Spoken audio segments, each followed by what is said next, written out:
Hello and welcome back to Stop and Go F1 for this, our reactions to sprint qualifying. And my goodness, this has thrown an interesting chapter into the book that is the 2025 F1 season. We'll get into all that and more in just one moment. Remember to like and subscribe for all the content we're putting out this weekend. And a huge shout out to the members Dakota, the Joyous James, Ryan Myers, Cinnamon Strudel, and Michael Johnson. Right. It looked like all the way through this in FP1, SQ1, SQ2, it looked like the McLarens were still out and out the best car on the grid. And I think they still are out and out the best car on the grid, but the results at the end do not reflect that. Of course, we'll get to that later on. Let's start with SQ1, and for a while it was very close to the top. We had Hamilton, Leclerc, Norris, Verstappen, all very close to each other. Then Oscar Piastri just came around and ruined that by going half a second quicker than anyone else on the grid. Then, out of nowhere, Fernando Alonso just goes second. This is the second race weekend in a row now, where in the first section of qualifying, Fernando Alonso has tremendous pace, then doesn't show it again throughout the rest of qualifying. There's a few impeding here and there. Stroll and Behrman get noted for impeding. I didn't see that get followed up on again. Russell and Yuki Tsunoda. Russell gets noted for impeding. It's very clear that he did impede him. It gets noted, but there's no further action. Crofty saying no further action because they both got through. I don't think that should be the rule, but there we go. And at the end of SQ1, here are the guys who are out. Huge disappointment, yet again. Liam Lawson, 20th. He will start the sprint race in last place. His second race weekend in the Red Bull, and the second time he is out in the first section of qualifying. It has got to be absolutely devastating for him. And I think it's interesting to see the reactions that certain drivers get when they do badly and when they do well. Because if we throw our mind back to a week ago, Isaac Hadjar bins it in the wall on the formation lap and has received nothing but general praise. Not in praise in terms of you did well, but praise in terms of, head up, don't worry about it, keep on going, we support you from the fan base. Of course, there's Helmut Marko doing his Helmut Marko thing, but like most people, I tend to ignore him. Liam Lawson, though, very interestingly, if you go online, he's enemy number one. He's had 2 bad race weekends in a row now, and you go online and everyone's like, yeah, that's what you get, Lawson. It's like, what? Where has this come from? It seems like people being like, Yuki Tsunoda should have got the seat over Liam Lawson, which personally, I don't agree with, because if you look at them, side by side, over the races that they were together, they were relatively equal, and Lawson had 4 years less experience and jumped into the car at midpoints of the season. So realistically, as good as Yuki Tsunoda is doing in the Racing Bulls, I don't think he would be doing anywhere near that in a Red Bull, because obviously this Red Bull is hard to drive. But I'm just quite shocked that whenever I go online, everyone's like gunning for Lawson to fail. When he's on his 13th F1 race, a young driver who's shown talent all the way through the feeder series and showed talent in Formula 1 in his previous races before the Red Bull, he's got in the Red Bull seat and everyone's like, yep, we've all agreed, we don't like him. And it's just like, I don't get it. It's a shame for him to be in this position here. He will be feeling the pressure. Ultimately, he will be. I imagine he'll be very upset, and I hope that he can turn it around. We've got a whole 2 races to come this weekend and another qualifying. He can definitely change it around in those sessions if he can figure out what's going on with this car. But so far, a very, very bad start to Liam Lawson's Red Bull career. In 19th place is Nico Hülkenberg, once again outqualified by his rookie teammate Gabriel Bortoleto. In 18th place is Esteban Ocon, which is a place better than he was last weekend. Haas, one of the teams who have admitted that they have changed their rear wing, or changed the setup of their rear wing to coincide with these new, stricter regulations around the rear wing. In 17th is Pierre Gasly, 16th is Jack Doohan, so the 2 Alpine boys out in SQ1 as well. Alpine, the other team who have admitted that they have also changed the setup of their rear wing.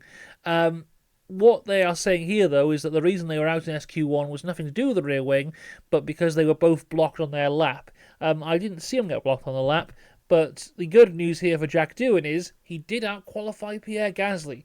So hopefully more pace in the Alpine than what we've seen here. But yeah, so far, okay for Jack Doohan. Going better than it did last weekend in a way, I guess. I think there is more potential in the Alpines. We will see. Into SQ2 now, and a pretty uneventful session in terms of what happened on track.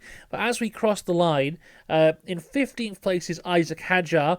Now, he didn't set a lap time. In his fast lap time, made a mistake into turn one. Well, not really made a mistake, because the car just got away from him, and then that lap time was never going to be competitive, so instead of just running it for no reason, they used him to give Yuki Tsunoda a slipstream down the main straights, which helped Yuki get through into SQ3. So Hadjar, not his fault, the thing that happened, it's just a thing that happened, and then playing the team game worked out well from there. Hopefully he can have a good comeback throughout the sprint race tomorrow morning.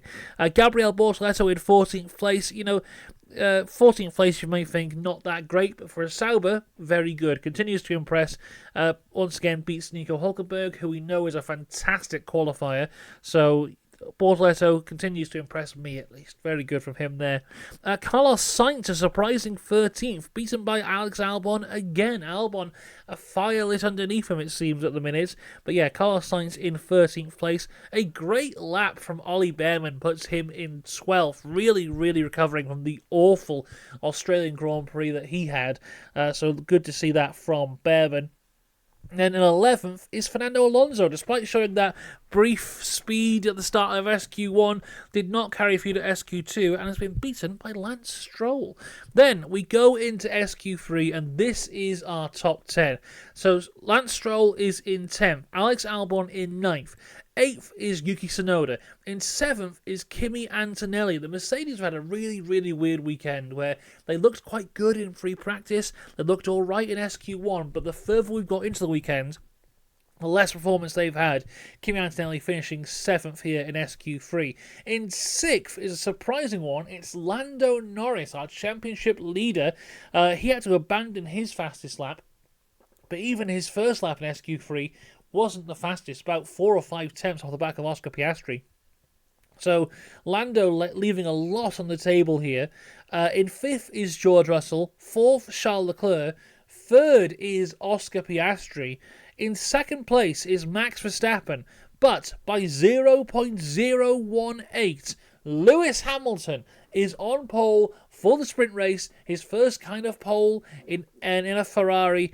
A fantastic, fantastic lap for him. I think it's a new qualifying record for the fastest lap. Really quite surprising. Ferrari have looked back on pace here for sure this weekend. No doubt about that. But I was not expecting them to get pole. I think maybe it's more about what McLaren threw away than what the likes of Verstappen and Hamilton gained. But this does show the McLaren is not bulletproof. There can be mistakes made. Norris has got a bit of an uphill battle tomorrow. Piastri has as well. I mean, Piastri has Lewis Hamilton and Max Verstappen in front of him. They're two drivers you do not want in front of you. But, they can certainly do it. I still say the McLaren is the faster car, but Lewis Hamilton, Max Verstappen were the better drivers on the day today. This sets up, of course, for a very exciting sprint race tomorrow. Not really sure what we're going to see. The Ferrari are definitely back. They have unlocked that pace. They didn't have it in Australia. They have it here this weekend in China. Ferrari back in the conversation at the top of the grid where they deserve to be.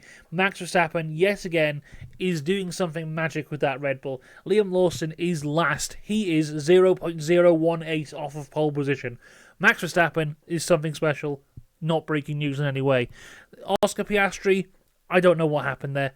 I think 3rd place is still very good for him. Of course, he'll be trying to cover up all the stories from Australia and set a new story out of how fantastic he is. Hopefully he can do it this weekend. Charles Leclerc, a man known for one-lap pace, has been outshone by his new teammate here, that's for sure. So he'll be looking to rectify that in the sprint. George Russell, I think, got the most out of the Mercedes, as did Antonelli, really. Mercedes not looking on the pace of the other cars. I just throw my pen away. But yeah, Lando Norris, the big story here, making that mistake. And, luckily for him, it's just the sprint, not the main race. So not big points on the table. He can still claim pole for the main race and get the big points of the weekend. But, like I said, the McLaren It's not bulletproof. It can be beaten. We've seen it right here, right now. And this could possibly mean that this season will not be really boring with 24 McLaren wins. We'll wait and see. Tomorrow I'll be here saying McLaren 1-2.